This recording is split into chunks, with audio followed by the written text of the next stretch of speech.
bertanggung jawab adalah Jokowi. Jadi sudah jelas ini payung hukumnya adalah PSN.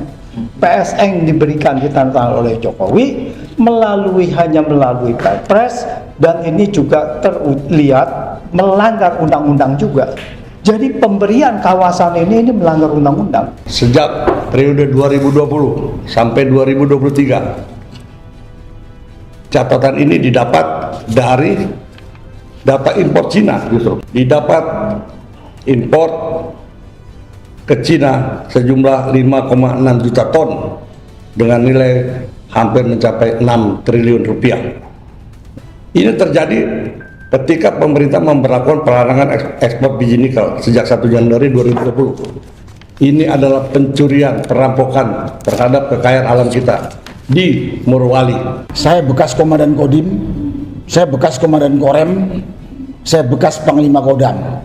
Saya bilang kepada anak buah saya di satuan-satuan teritorial itu, saya katakan, jarum jatuh pun kau harus tahu apa yang terjadi di daerahmu. Kalau enggak saya tabuk kamu. Barang-barang yang masuk kita nggak tahu. Yang jelas barang-barang itu orang ilegal, TKI ilegal. Itu udah banyak ceritanya. Karena banyak tenaga kerja di sana tidak punya ini bisa kerja, tapi bisa turis. Ada satu hal yang paling perlu kita garis bawahi adalah ini adalah skandal kedaulatan negara yang paling. Ya, terima kasih banyak. Assalamualaikum warahmatullahi wabarakatuh. Waalaikumsalam warahmatullahi Pak wabarakatuh. Silakan Pak Senior. Kita melihat bahwa kasus Bandara Morowali ini adalah sebuah tragedi cacat kedaulatan akibat ketamakan para pemangku kebijakan di negeri ini. Kita melihat praktek politik manipulatif, institusi hukum yang rentan diintervensi demi syahwat kekuasaan politik, mengakibatkan kedaulatan negara mudah diretas oleh kekuatan asing untuk menjarah kekayaan alam milik bangsa ini. Bandara dan pelabuhan laut milik Indonesia Morowali Industrial Park atau IMIP, perusahaan patungan dengan investasi Cina, adalah infrastruktur industri penunjang agenda prioritas hilirisasi nikel, diposisikan sebagai lompatan strategis untuk menuju kemandirian industri dan peningkatan nilai tambah nasional. Ternyata patut dicurigai sebagai kebijakan ekonomi yang sesat ketika otoritas negara tidak dilibatkan. Bandara dan pelabuhan bukan sekedar aset fisik pendukung industri. Keduanya merupakan gerbang kedaulatan, tempat negara mengawasi mobilitas orang, barang, lintas batas. Tanpa kehadiran penuh instrumen pengawasan, pergerakan barang bernilai tinggi seperti produk nikel, material turunan dapat terjadi tanpa pencatatan akurat. Hal ini bisa kita lihat dari data yang pernah disampaikan oleh Faisal Basri almarhum. Mungkin kita berdoa sedikit untuk Pak Faisal Basri. Al-Fatihah.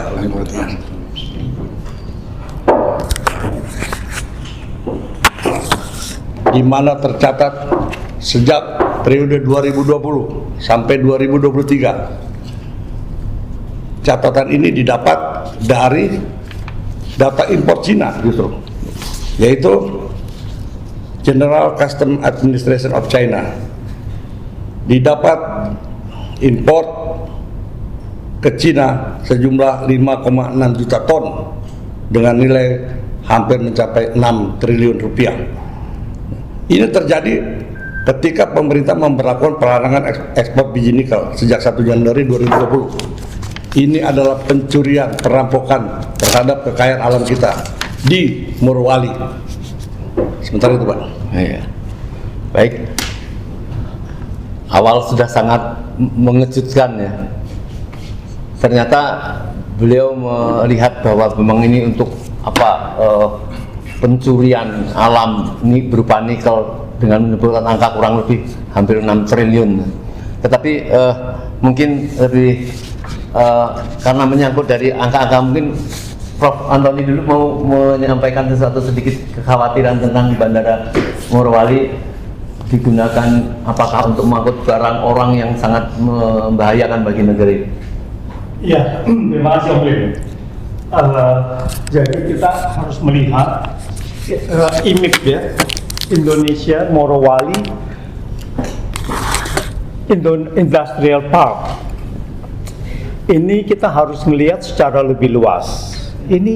bukan masalahnya adalah bukan hanya bandara saja yang tidak berdaulat, yang kita tidak bisa masuk, yang macam-macam itu. Tapi kita mesti melihat bahwa ini sebuah kawasan lebih luas dari bandara saja. Kawasan IMIP ini sulit dimasuki oleh aparat Indonesia.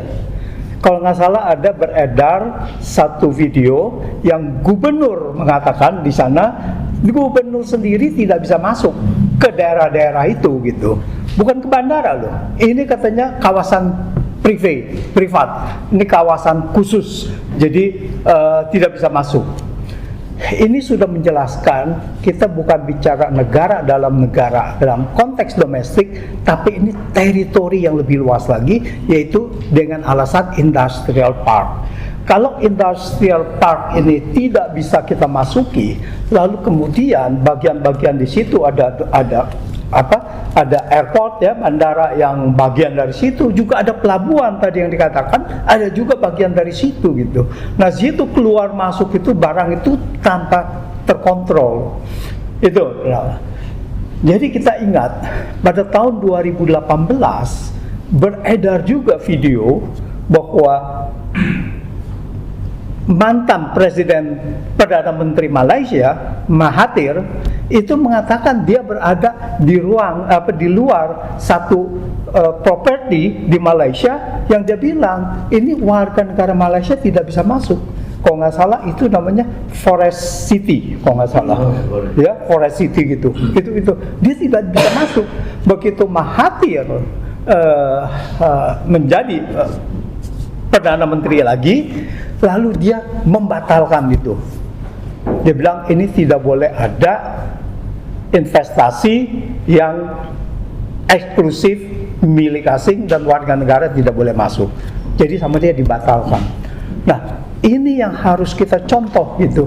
Jadi masalahnya adalah kalau di Malaysia yaitu pengusaha lah sama penguasa, mereka menguasai, memberikan izin untuk pengembangan satu properti, satu kawasan yaitu Forest City.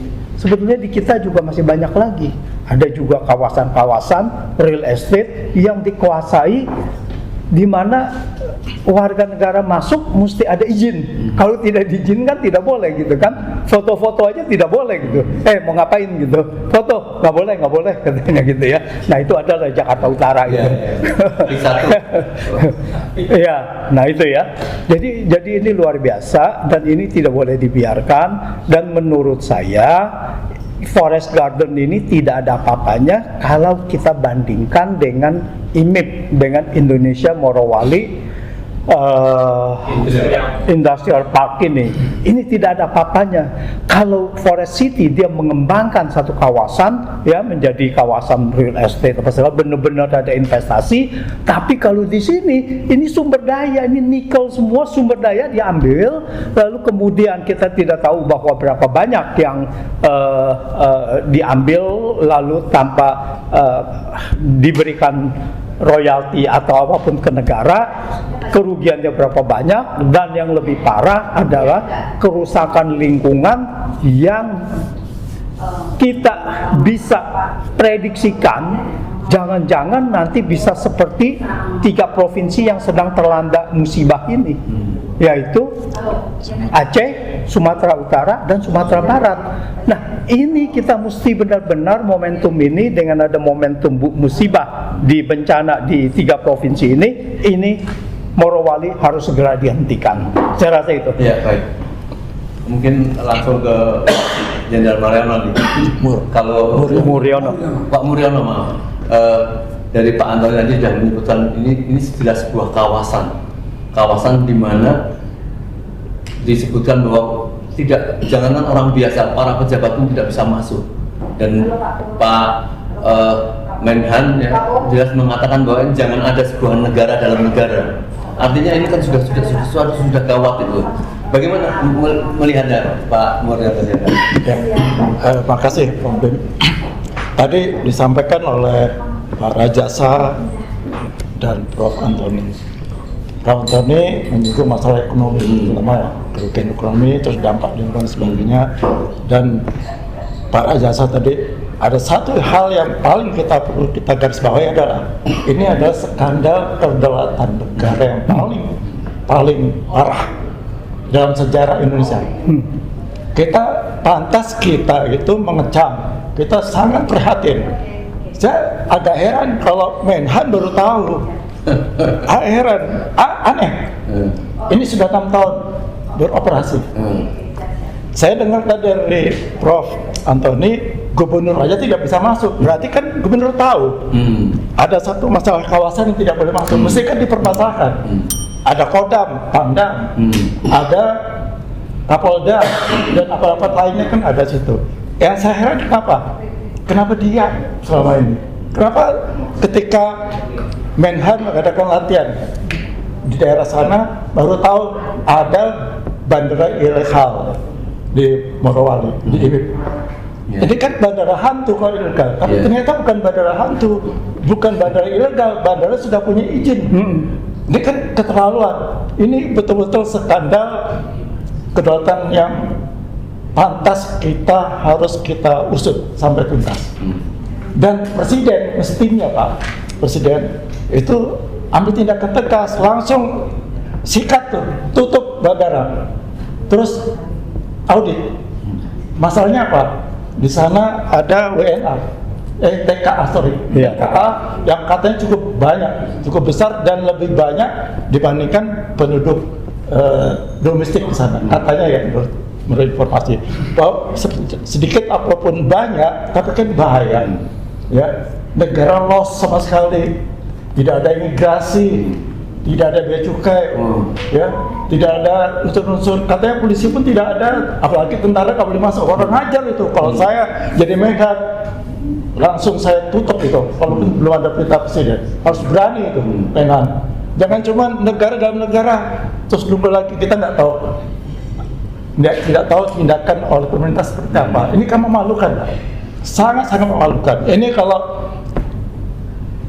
negara luar negeri tahu, ini apa-apaan Indonesia, negara besar ini ada kawasan, ada satu kawasan khusus, ada bandara yang bebas, mereka bisa lalu lintas di sana seenaknya. Dan apalagi katanya ada izin menjadi bandara internasional. Bagaimana koordinasi antar kementerian, Pak? Dan kalau itu masalah hukum atau masalah keamanan, apalagi masalah pertahanan, mestinya koordinasi dengan Kementerian Pertahanan. Mutlak harus, Pak. Dan apalagi sana kan ada Pangdam, ada gubernur, ada Kapolda. Masa nggak boleh masuk? Waduh, itu kurang ajar banget itu. Itu luar biasa, Pak. Ini udah skandal kejahatan kedaulatan. Jadi yang harus kita sikat, Pak. Menhan harus lebih keras, Pak. Harusnya Pak. Menhan, saya kalau jadi Menhan, sudah langsung dudukin tutup. Walaupun belum ada perintah presiden. Tinggal bilang, maaf Pak Presiden, saya tutup karena ini udah keterlaluan. Ini keterlaluan. Masa saya dengar tadi gubernurnya masuk nggak bisa diam, kan aneh Pak. Waduh, kalau jadi gubernur masa di wilayah sendiri nggak boleh, itu kan udah aneh luar biasa. Saya kadang-kadang mikir nggak masuk akal. Itu Pak. Baik, terima kasih. Sebelum Pak Narto, tahan dulu Pak. Ada Pak Martna Sony, mungkin ada informasi-informasi yang diketahui. Bagaimana ini proses ini, Pak? Kok tahu-tahu seolah-olah Menhan kaget, apalagi rakyat. Tetapi kalau menurut Pak Jenderal Murono tadi, ini nggak boleh seperti itu. Ini harus lebih keras padahal. Sebelum Pak Narto ini mengambil satu instruksi untuk rakyat, silakan Pak. Terima kasih. Tadi sudah disampaikan dari Pak Tri Rajasa, Pak Antoni, Pak Muryono, dan saya. Kita nyimak sama. Terakhir ini, begitu Pak Menhan membuat keterangan persnya bahwa ada republik di dalam republik, di situ saya mencatat banyak sekali di medsos. Kesimpulan saya, kecaman rakyat terhadap para pengkhianat bangsa. Ini harus kita cepat tanggap. Rakyat Indonesia sedang berada pada puncak kemarahannya sejak Pak Menhan menyampaikan itu. Kita apresiasi dengan Menhan ya. Pengkhianatan terhadap kedaulatan negara tidak lagi dapat ditoleransikan. Kita sebut saja beberapa pejabat yang telah melakukan kekeliruan 10 tahun terakhir ini di bawah kepemimpinan Presiden Joko Widodo. Kroni-kroninya ini perlu kita inventaris dan segera kita beritahu kepada Presiden untuk ditindaklanjuti. Karena mereka tidak lagi melindungi bangsa sendiri, tapi mengkhianat terhadap bangsanya. Bandara di Morowali, saya katakan tanpa negara di Morowali adalah bukti telanjang bahwa Republik ini telah dibiarkan diretas dari dalam. Itu bukan kelalaian, itu adalah bentuk pengkhianatan. Siapapun pejabatnya, dia berkhianat terhadap negara ini. Rakyat mengecam keras. Saya sendiri juga mengecam, karena itu bagian dari pengkhianatan terhadap negeri ini. Cukup sudah permainan kotor, cukup sudah penyerahan kedaulatan kita yang cuma-cuma diberikan kepada mereka-mereka yang tidak bertanggung jawab. Cukup sudah negara dikuasai segelintir orang. Oleh sebab itu, seluruh rakyat harus paham tentang kedaulatan negara kita yang kaya raya ini. Terakhir, kita bukan lagi diperingatkan, tapi sudah dihukum dengan bencana yang sedang terjadi saat ini. Itu adalah ulah dari tangan-tangan kotor. Ya, ulah dari tanda tangan para pejabat sehingga terjadi bencana itu sendiri. Saya pikir sementara itu dulu. Ya, nanti dapat data dari sahabat kita ini lebih banyak lagi. Terima kasih. Baik, Pak Jenderal Soeharto. Tadi jelas hanya pendek, tapi tentu pelaksanaan teknisnya tidak semudah yang kita bayangkan. Tadi Pak Jenderal Mulyono mengatakan usut atau stop dan usut dan audit gitu ya. Jadi itulah yang pantas dilakukan itu. Sebelum bagaimana cara mengaudit, cara mengusut, Prof Antoni dan Pak Rizal, kami persilakan Pak Narko dulu. Sikap terhadap bandara ini yang rakyat kayaknya sangat marah, melupakan kemarahan-kemarahan yang lain. Tapi ini ada jelas-jelas bentuk penjajahan. Ya. Kepala negara, kalau itu pada saat zaman Presiden Jokowi tidak bisa menjaga daulat negara, ya sudah dibiarkan menjajah, dan dengan fakta sudah membawa alam nikel-nikel keluar. Bagaimana menurut Pak? Silakan. Terima kasih Om Lim. Assalamualaikum warahmatullahi wabarakatuh. Bapak, Ibu, teman-teman sekalian yang saya hormati dan saya muliakan. Saya sudah dengar tadi banyak teman-teman pada ngomong. Sebetulnya saya juga jadi heran gitu. Jadi heran. Saya sih heran kalau dibilang Menteri Pertahanan baru tahu, itu saya heran gitu. Saya heran terus terang. Karena apa? Saya bekas komandan Kodim, saya bekas komandan Korem, saya bekas Panglima Kodam. Saya bilang kepada anak buah saya di satuan-satuan teritorial itu, saya katakan, jarum jatuh pun kau harus tahu apa yang terjadi di daerahmu. Kalau enggak saya tabuk kamu. Lah ini ada satu area yang luasnya ratusan ribu hektar, sampai ada industri gitu besar. Katanya, sudah 6 tahun, katanya baru. Enggak. Ada apa itu? Ya ditanya saja kepada Pak Presiden dan kepada Pak Menteri Pertahanan kalau baru tahu gitu. Cuman pada kesempatan ini saya katakan tadi sudah disampaikan oleh Laksamana Sony. Ini suatu pengkhianatan yang luar biasa kepada bangsa Indonesia, kepada rakyat Indonesia. Dan kira-kira pengkhianatan itu ada di Jakarta. Saya katakan secara pasti pengkhianatnya ada di Jakarta, di pemerintah pusat. Kenapa?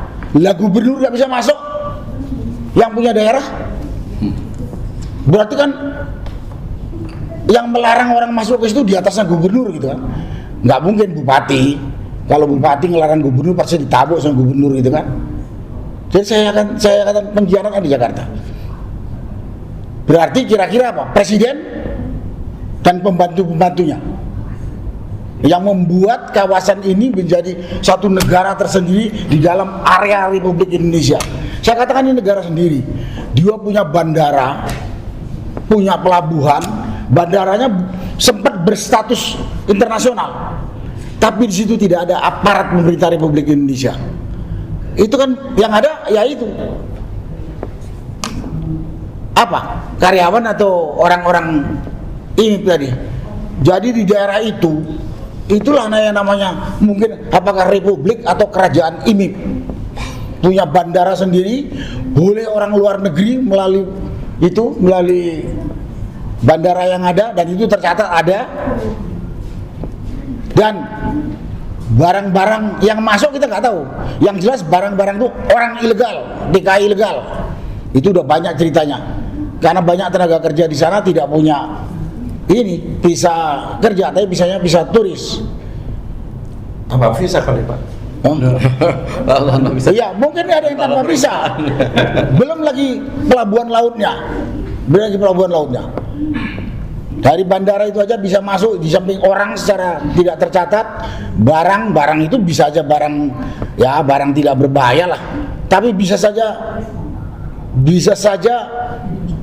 narkoba, bisa itu senjata atau amunisi dan lain-lain. Dan saya monitor, katanya bahkan bahan makanan TKA Cina di situ bisa datang dari luar langsung.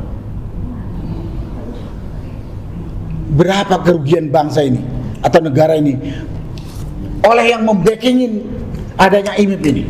Saya katakan itu pasti orang kuat dari Jakarta. Menteri, nggak tahu itu menteri investasi, menteri dalam negeri, terus menteri perhubungan, bea cukai, imigrasi, polisi atau Kapolri, Panglima TNI. Ya itulah dugaan orangnya, bukan gubernur yang jelas. Karena gubernur pun melempem sampai situ kok nggak berani. Ini adalah tindakan pengkhianatan. Dan kepada rakyat, ya saya boleh dikatakan dia mengajak, ya, bukan memprovokasi, mengajak menginformasi kepada rakyat. Kelakuan pejabat ini, kelakuan perusahaan ini telah mengambil aset bangsa dan negara yang harusnya dinikmati oleh rakyat. Pengkhianat gak itu? Dan yakin backingnya yang ada dari Jakarta ini mendapat manfaat. Kalau dia betul-betul bekerja untuk negara dan bangsa, terbuka semua. Bea cukai ada di situ, imigrasi ada di situ, karantina ada di situ. Dan itu masuk ke negara. Tapi dengan ditutupnya ini, diduga kuat masuk ke kantung oknum-oknum ini, termasuk Jokowi yang meresmikannya. Saya tidak percaya sejak berdiri kalau ini tidak diketahui, nggak mungkin. Saya katakan saya bekas pejabat daerah, saya bekas komandan Kodim. Kalau anak buah saya di daerah tanggung jawabnya nggak tahu terjadi sesuatu, saya marah. Dan saya ini juga senior dulu kok, orang-orang tua kita. Kamu sebagai pejabat teritorial, jarum jatuh di daerah tanggung jawab, kita harus dengar. Jadi kalau ini nggak tahu, ngomong kosong. Pemerintah daerah, camat, bupati, tentara itu dandim, danrem, polisi itu polres, sampai ke Polda. Tapi karena ada tangan kuat dari pusat, gampang kok nyari siapa tangan kuat dari pusat itu, gampang sekali. Yang paling gampang duganya ya Luhut lah, Menteri Investasi, paling mudah. Apalagi kemudian di IMIP itu ada pejabat dari pensiunan jenderal. Ya sudah nggak rahasia lagi, ada disebut-sebut itu legend Purnawirawan Sintong Panjaitan, ada disebut Mayor Jenderal Hendarji. Saya tidak tahu orang-orang ini, termasuk tadi yang katanya Menteri Investasi Luhut Panjaitan itu, kurang apa pelajaran didikan di Akademi Militer, masalah tanggung jawab, masalah cinta tanah air, masalah nasionalisme. Saya nggak tahu apa begitu pensiun langsung hilang dari kepalanya, saya nggak tahu, hanya karena duit. Tapi kepada rakyat saya mengajak, mereka ini pengkhianat, kita gak usah takut. Itu hak kita. Sumber daya alam yang dibawa lari oleh perusahaan, yang di backup oleh pengkhianat tadi, itu hak kita. Itu hak kita. Kemudian barang-barang ilegal yang membahayakan bangsa, itu adalah pengkhianatan bangsa itu. Pengkhianatan bangsa itu. Dan bisa membahayakan kehidupan kita dan anak cucu kita. Jadi kita jangan diam saja. Tidak boleh diam saja. Inilah yang bisa saya sampaikan kepada rakyat lah, kepada saudara-saudara yang mungkin nggak tahu gitu. Wah, ada bandara, ada pelabuhan di kawasan Republik Indonesia, aparat Republik Indonesia nggak ada di situ. Makanya kalau dulu atau beberapa waktu yang lalu katanya ada ekspor ilegal nikel ore sekian puluh juta ton. Iya, kira-kira diduga ya dari situlah, karena pelabuhan itu tidak terkontrol. Banyak sekali kerugian.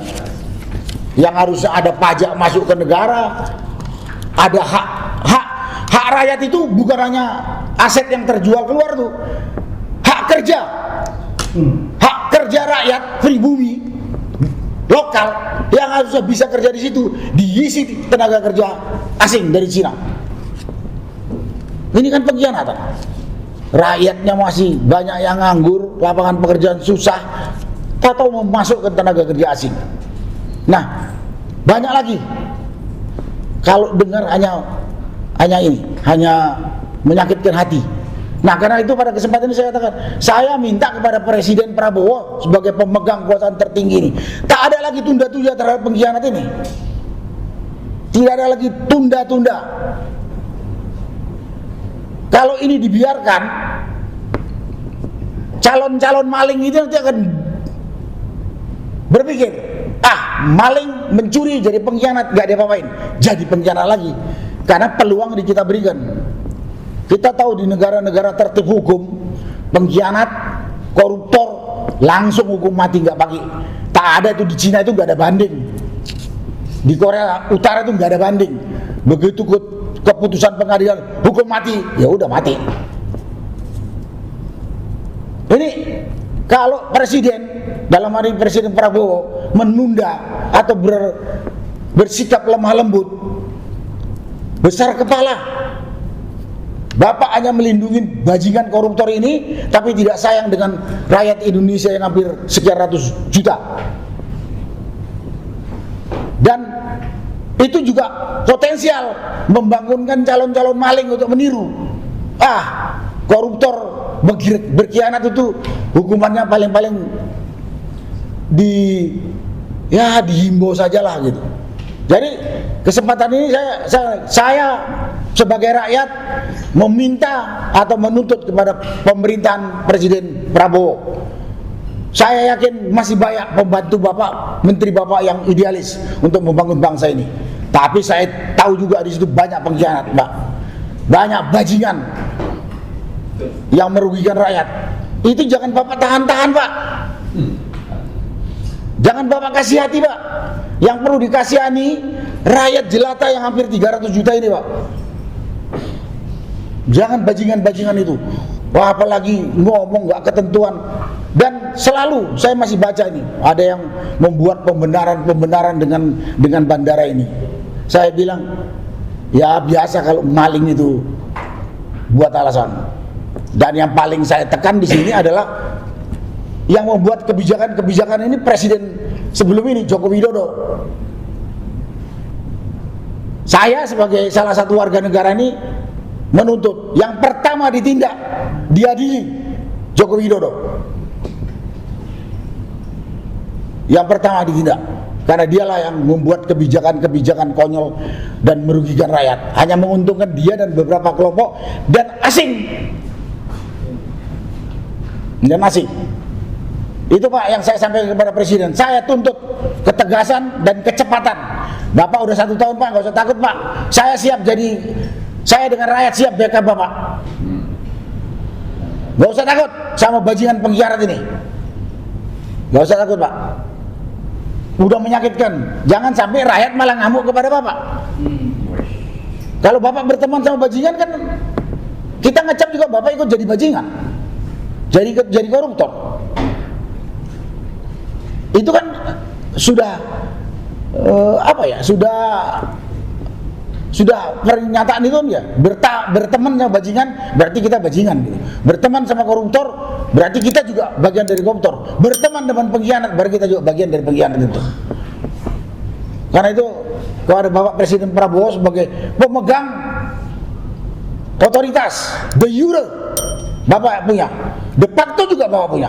Cuman Bapak kenapa masih sayang sama para pengkhianat ini?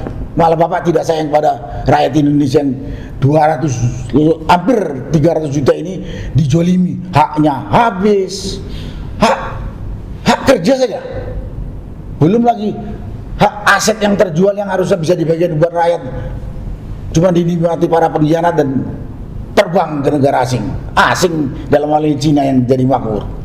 Itulah Pak yang saya tuntut. Masalah rinci yang lain tadi teman-teman sudah jelaskan secara rinci, perhitungan kerugian lain sebagainya. Itulah yang bisa saya sampaikan, Om Lim. Ya. Terima kasih. Wassalamualaikum warahmatullahi wabarakatuh. Baik saudara, apabila kita dengar bagaimana marahnya Bapak Jenderal Sunarko ini, saya melihat atau rakyat melihat ini yang memang pantas, rakyat juga marah ya. Apa yang disampaikan beliau ini, karena kalau tentara tulen itu ya memang seperti ini ya, pendek tegas ya. Tadi bahkan Pak Jenderal Murano mengatakan ini bukan saja ilegal. Tadi mengatakan bahwa ini bahkan sebuah skandal. Terang-terangan di depan mata, maling. Bagaimana mestinya sikap kepala negara pada saat itu mestinya melihat seperti ini? Karena ternyata banyak sekali dibantu-bantu yang mungkin ada beberapa jenderal juga. Ada kalau di video-video dilihat itu bahwa orang sangat menghargai di Morowali itu para pekerja-pekerja yang nampaknya pekerja asing, yaitu ada seorang mantan jenderal juga Bapak LBP ya, Luhut bin Sarpanjaitan, Disambut kayak presiden. Presiden Republik ini. yang orang menyebut inilah menteri ASU. ASU itu atasi segala urusan. Jadi semua urusan dia pegang, akhirnya memang seperti itu. Bagaimana mestinya Pak Jenderal Murano, silakan. Ya, sebenarnya saya sebagai purnawirawan TNI merasa malu ya, bahwa, sakit hati juga. Ya, sakit hati juga bahwa yang tadi disampaikan oleh Pak Narko maupun Pak Sony ini ada pengkhianat. Dan pengkhianat itu antara lain itu ada mantan TNI atau purnawirawan TNI. Kami purnawirawan TNI, Sabta Marga itu tidak pernah lepas dari tindakan kami. Ingat para pengkhianat, saya nggak tahu siapa ya, ini mungkin banyak. Pokoknya ada di kita sini, Jakarta. Yang paling tidak sebagai seorang mantan tentara pasti ingat Sabta Marga. Di dalam Sabta Marga yang Sabta Marga yang ketiga, situ sebutkan kami kesatria Indonesia yang bertakwa kepada Tuhan Yang Maha Esa serta menjunjung kejujuran, kebenaran dan keadilan. Itu tidak pernah bisa lepas dari kami punya mindset, kami punya sikap tindakan sampai saat ini. Itu melekat. Sabta Marga itu kayaknya terpatri di hati para purnawan sebetulnya. Kalau itu purnawan yang murni tulen ya, bukan pengkhianat. Kenapa? Kalau dia bertakwa pada Tuhan Yang Maha Esa, pasti tahu mana yang benar, mana yang tidak. Kan gitu Om Lim ya? Iya. Nah, kemudian juga jelas-jelas bela dong yang benar, bela dong keadilan, bela dong kejujuran. Jangan bela yang tidak benar. Ini benar sekali, ini pengkhianatan yang luar biasa Pak, saya pikir. Ini adalah skandal kedaulatan negara yang betul-betul dirusak oleh Presiden ke-7.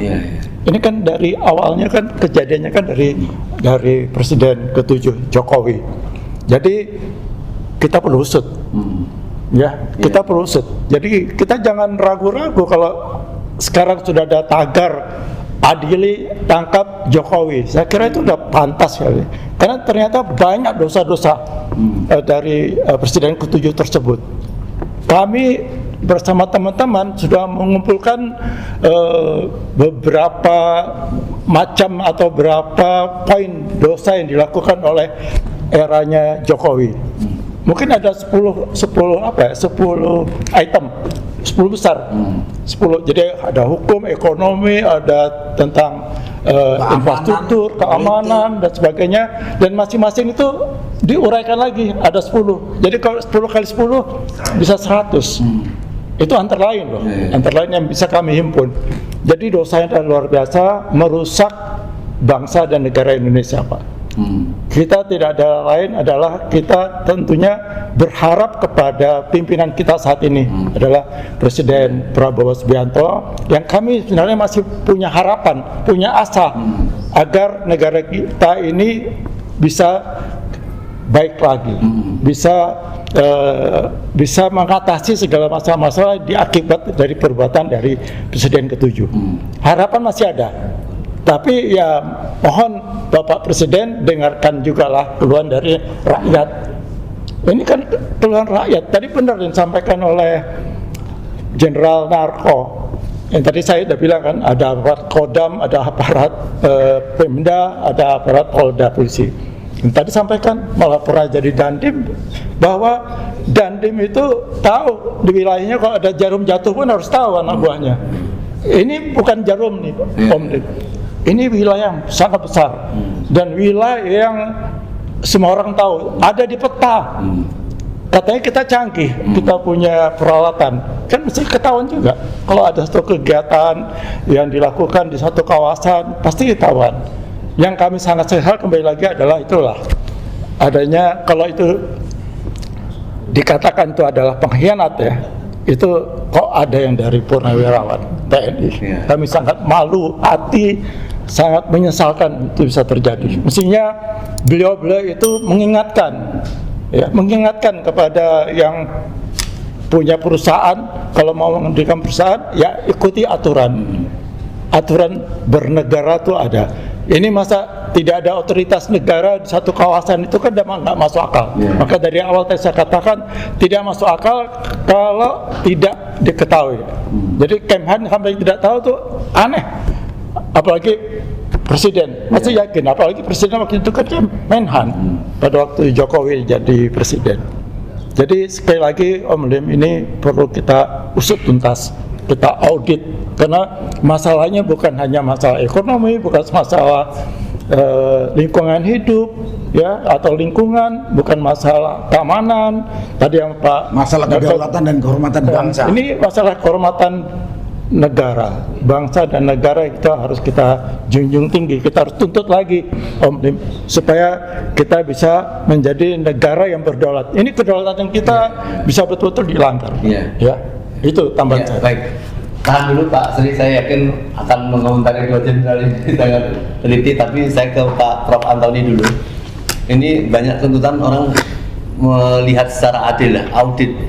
Bagaimana cara mengaudit Pak Antoni? Misalnya tidak ada tahu kegiatan berapa nikel yang sudah dieksplorasi, diangkut dan sebagainya. Apakah hanya dilihat, jangan-jangan tidak ada masuk uang ke BI?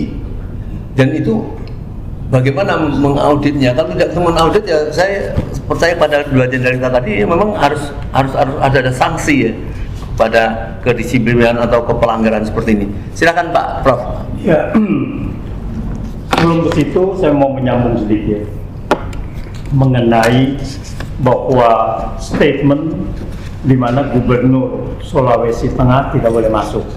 Ini dalam rapat kerja dengan DPR, dengan Kementerian Dalam Negeri bersama beberapa gubernur dengan DPR. Pada tanggal 29 April 2025 ini. Di situ Gubernur Sulawesi Tengah Pak Anwar Hafidz ya, itu saya kutip sedikit saja, Anwar mengatakan hasil alam di daerahnya sudah hancur-hancuran lantaran usaha tambang.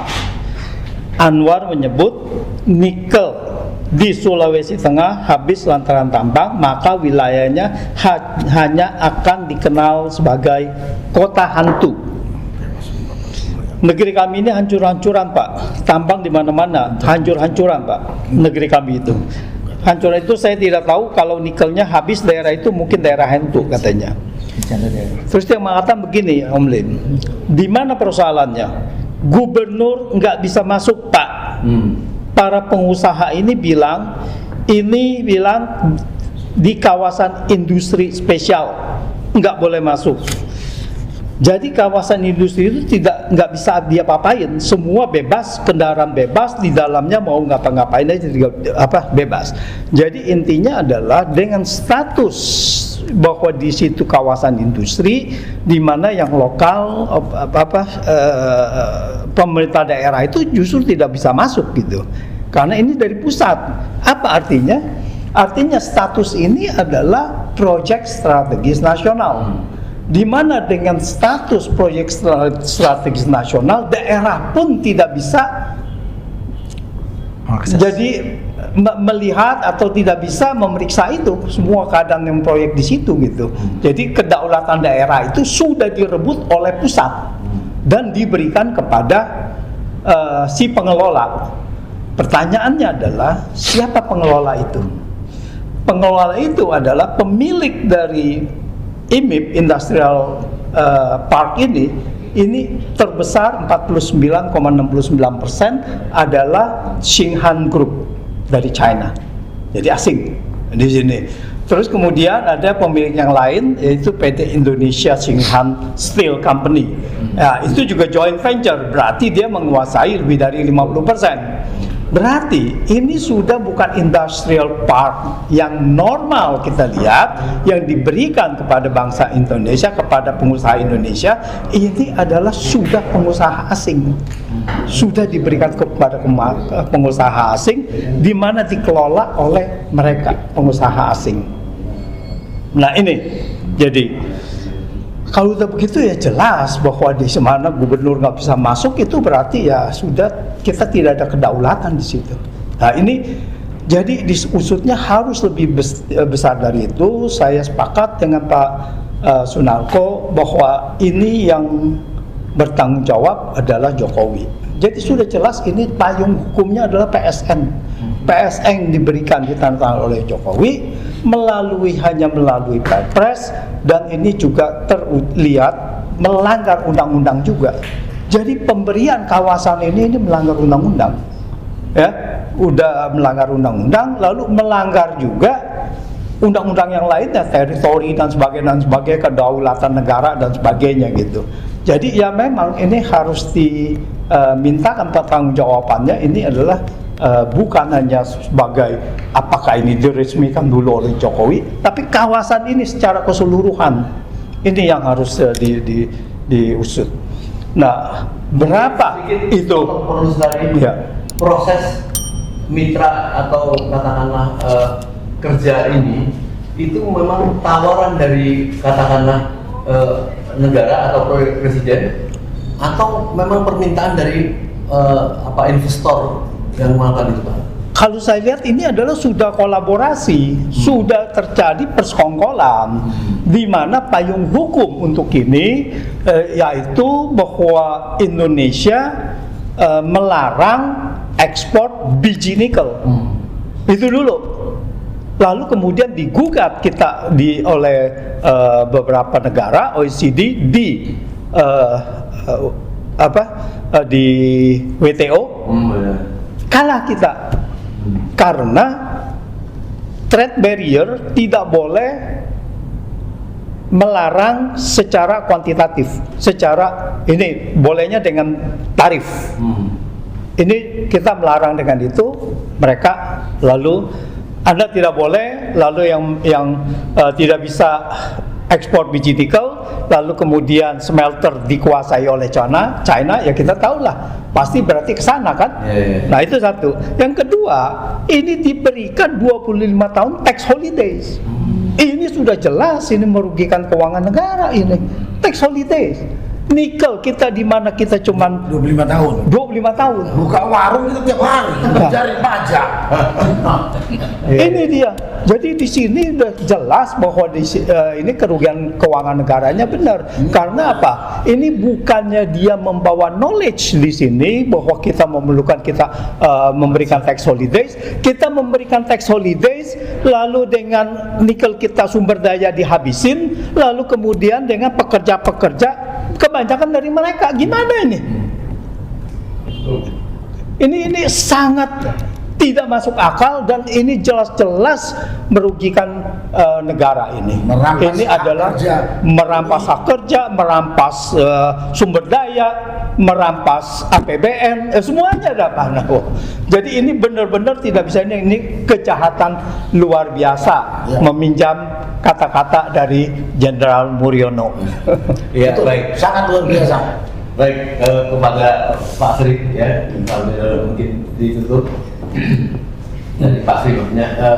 Ini kalau dugaan Pak Antoni tadi saya tangkap ini proyek tidak normal ini. Tidak ada underlying atau kesepakatan seperti apa, pokoknya apapun dia lakukan, berapa besar pencuriannya itu luar biasa. Bagaimana?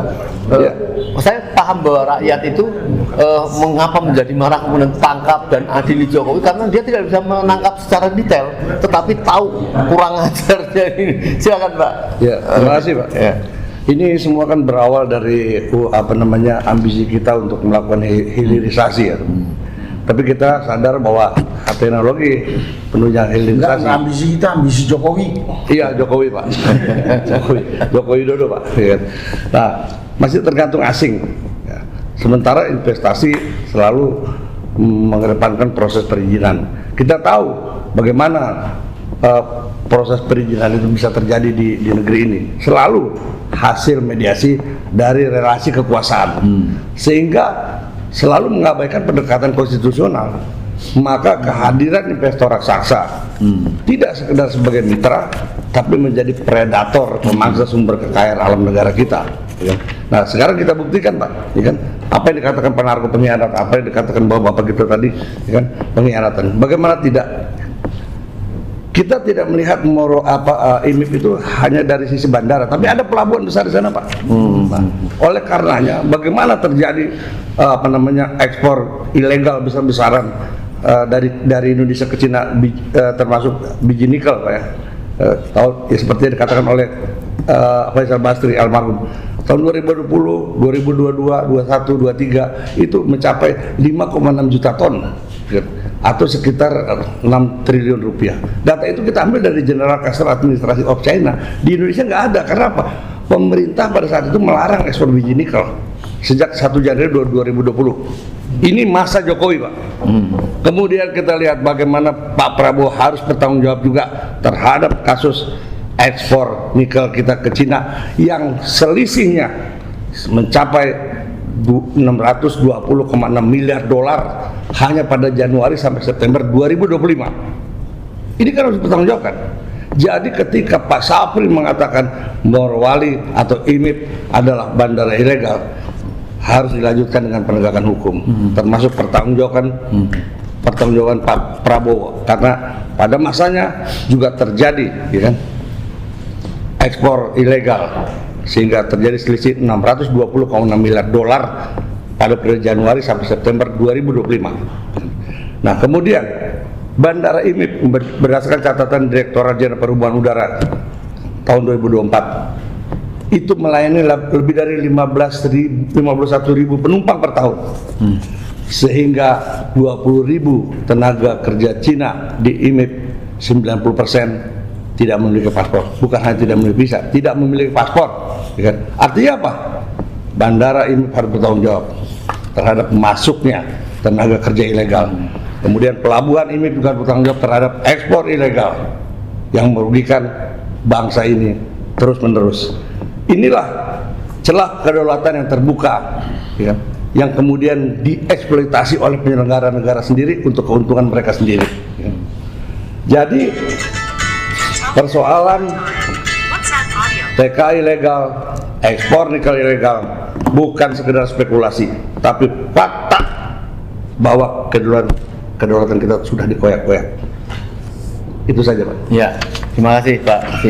Luar biasa, susah untuk menggambarkan kejahatan ini sampai Bapak Sri mengatakan ini bagaimana seperti predator, membiarkan predator yang menjajah negeri kita ini, sehingga tadi mengatakan harus ada penegakan hukum. Ya. Mungkin dari Pak Sony, mungkin Pak Sony kebetulan dari angkatan udara, mungkin tahu laut ya. Tapi pergaulan beliau kan luar biasa, sehingga mengetahui bagaimana kira-kira proses pembuatan bandara itu, sehingga seolah-olah bisa seperti membuat rumah 3 bulan, kan itu lama Pak Sony. Ya. Terima kasih. Ya, silakan. Ya. Saya tadi menyimak apa yang disampaikan Pak Antoni. Ini pembuatan atau berdirinya bandara di Morowali ini, singkat Pak Antoni, harus diaudit. Ya, jadi pelanggaran ini, ya. Jadi pembuatan bandara sendiri udah melanggar aturan-aturan yang harus diikuti. Banyak di sini terlibat. Kalau bandara kan tentunya ada Kementerian Perhubungan. Nah, pengalaman kami, kalau orang ada di satu daerah buat bandara tuh, Pak Narko kan pernah jadi panglima itu. Bandara, apalagi bandara yang kecil baru, itu rakyat itu nyambut kedatangan lahirnya bandara itu aja udah antusias. Ini nggak nyaris tak terdengar, ya kan? Ini perlu diaudit lebih jauh ini. Karena bandara itu kan tempat masuk dan keluarnya barang maupun orang. Disitulah pelanggaran kedaulatan kita tadi, kedaulatan bangsa, wilayah maupun kedaulatan ekonomi. Ini yang harus diaudit. Kita apresiasi ini dengan Menteri Pertahanan karena beliau kan waktu itu belum menjabat. Tapi Menteri Pertahanan yang lalu kan Presiden sekarang. Mungkin dia juga belum aksi karena ada panglima tertinggi adalah Presiden, karena beliau masih anggotanya Presiden itu.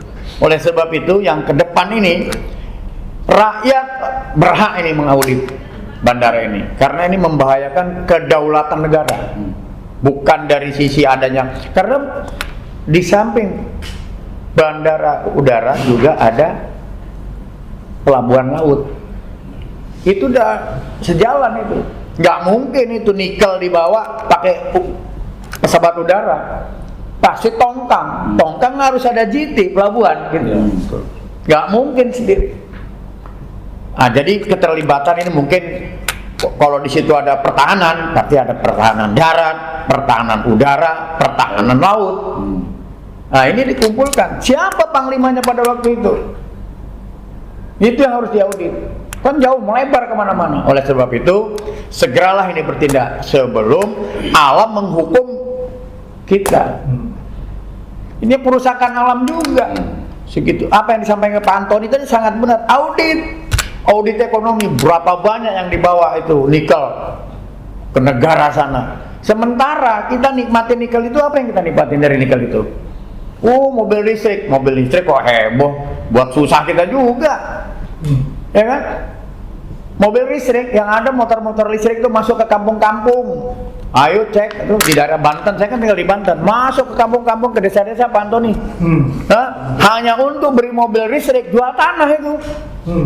Motor listrik harganya kan 4 juta, tapi tanah yang dijual.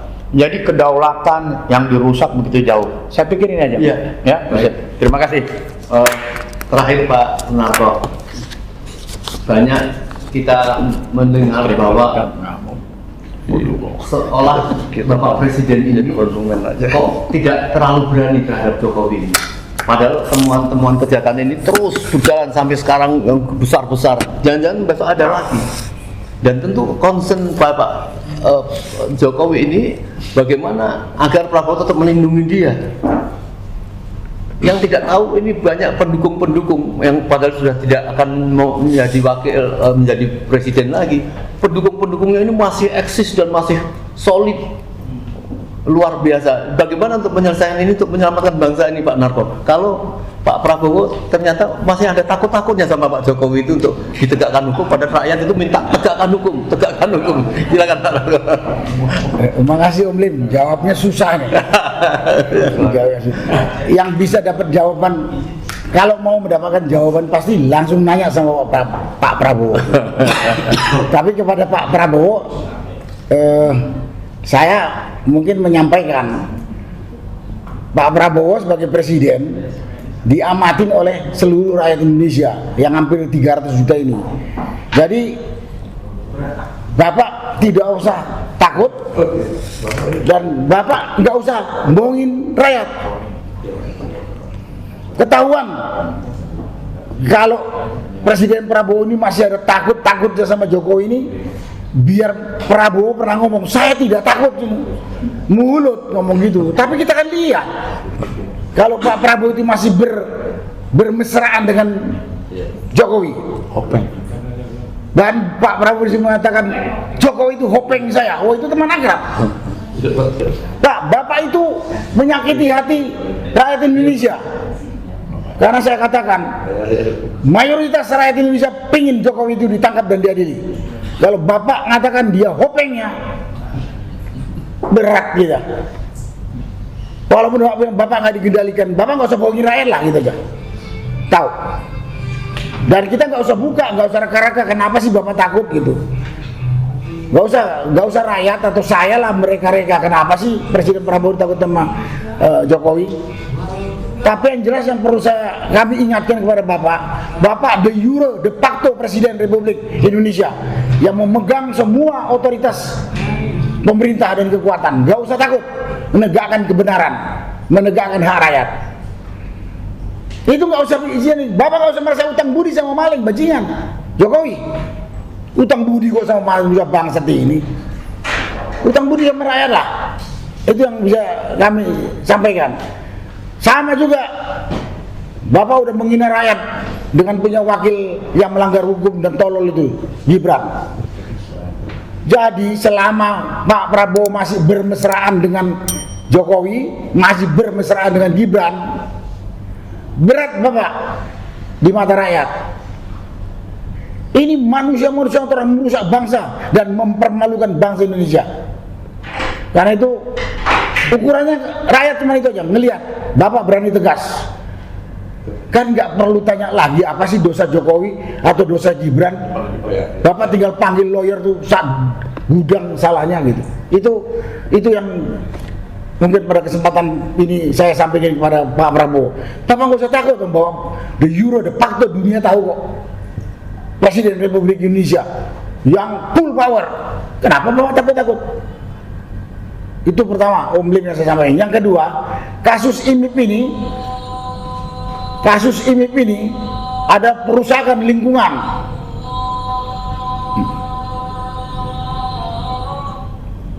Kasus IMIP ini adalah kasus yang sangat terbuka,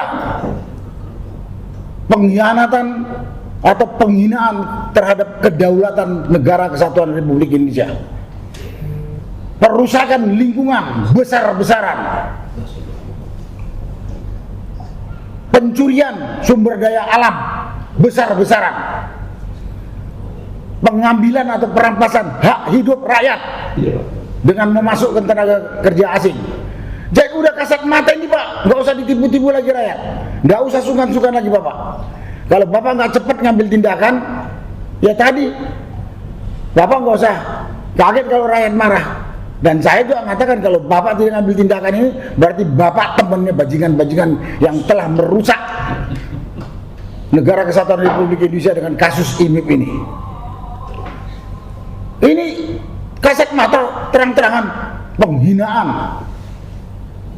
perusakan lingkungan, perampasan sumber daya alam, perampasan hak rakyat dengan memasukkan tenaga kerja asing, Cina dan lain sebagainya. Banyak sekali kalau mau diinventarisir gitu. Nah, karena itu kecepatan bertindak supaya rakyat tahu Pak.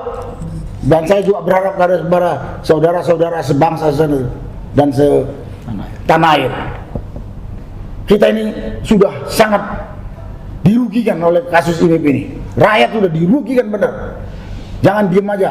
Nanti lama-lama kampung kita mau dirampok sama asing, dibantu oleh para pengkhianat yang mabuk harta ini. Itulah yang bisa saya sampaikan. Terima kasih. Baik, saudara sekalian, kita tahu bahwa Saya menyampaikan suatu tulisan yang sangat bagus sekali dan relevan dengan kasus IMIP. Iya, silakan Pak. Tulisannya adalah tulisan dari Bapak Sri Rajasa. Luar biasa. Bagus banget. Dan ini sangat relevan. Dan ini saya ngulas. Iya. Jadi saya hanya mengulas tulisannya Bapak Rajasa. Ini sebagai kesimpulan dari tulisan beliau. Judulnya adalah Ketika Negara Mundur dan Kedaulatan Dijual Kepada Nafsu Kekuasaan. Gitu ya Pak Reza? Ini tulisan Sri Rajasa adalah pukulan langsung terhadap arah pemerintahan saat ini yang dinilainya semakin meninggalkan mandat konstitusi. Ini beliau menyatakan bahwa pemerintahan ini semakin meninggalkan mandat konstitusi demi kepentingan oligarki dan kepuasan politik jangka pendek. Dengan menjadikan IMIP di Morowali sebagai contoh konkret, Rajasa menyoroti bagaimana negara secara sadar membiarkan ruang-ruang vital kekuasaannya diambil alih pihak asing. Mulai dari bandara, pelabuhan, hingga arus masuk tenaga kerja dan keluar komoditas strategis tanpa kontrol negara sedikit pun. Bebas pajak. Ya, bebas pajak lagi. Tulisan ini pada intinya adalah peringatan keras. Jadi Bapak Rajasa itu sudah memberikan peringatan keras pada pemerintah bahwa kedaulatan Indonesia tidak sedang dicuri, tetapi sedang diserahkan secara sukarela oleh pemimpin yang lebih mengutamakan stabilitas kekuasaan daripada kepentingan nasional. Jika kompromi seperti ini dibiarkan, maka hilangnya kedaulatan bukan lagi ancaman masa depan, melainkan proses yang sedang berlangsung di depan mata. Ini peringatan dari Bapak Rajasa. Rajasa mengingatkan bahwa kesadaran publik bangsa ini berada di titik kritis yang dipertaruhkan bukan hanya sumber daya alam tetapi marwah negara. Itu luar biasa urusan beliau. Dalam perspektif politik, tulisan ini menjadi alarm bahwa pemerintah yang tidak tegas menjaga kepentingan nasional akan menuntun bangsa menuju ketergantungan, kerentanan, dan akhirnya kehilangan arah. Ini tulisan dari Pak Bapak Reza. Terima kasih Pak Reza yang selalu mengingatkan kita sebagai anak bangsa. Ya, salam perjuangan Pak. Ya. Baik saudara sekalian, kita tahu bahwa beliau-beliau ini, para jenderal, para senior di sini, ini bukan oposisi, ya, bukan ingin mendapatkan sesuatu, tetapi sebuah kritik, ya, sebuah masukan agar negeri kita ini selamat. Allah mengatakan kalau penduduk dunia ini beriman dan bertakwa kepada Allah, maka akan turun keberkahan dari langit dan dari bumi. Mengapa bandar atau Kawasan ini bencana yang terjadi sekarang ini sangat memprihatinkan, ya, mengingatkan kita pada saat tsunami dulu. Dan terlihat ada barang-barang katanya kayu gelondongan tanpa akar yang disimpan kemudian terbongkar dan sebagainya. Bisa jadi ini adalah satu peringatan dari Allah, ya. Jangan tanya pada rumput yang bergoyang, tapi tegakkan keadilan. Terima kasih Bapak Jenderal. Assalamualaikum warahmatullahi wabarakatuh.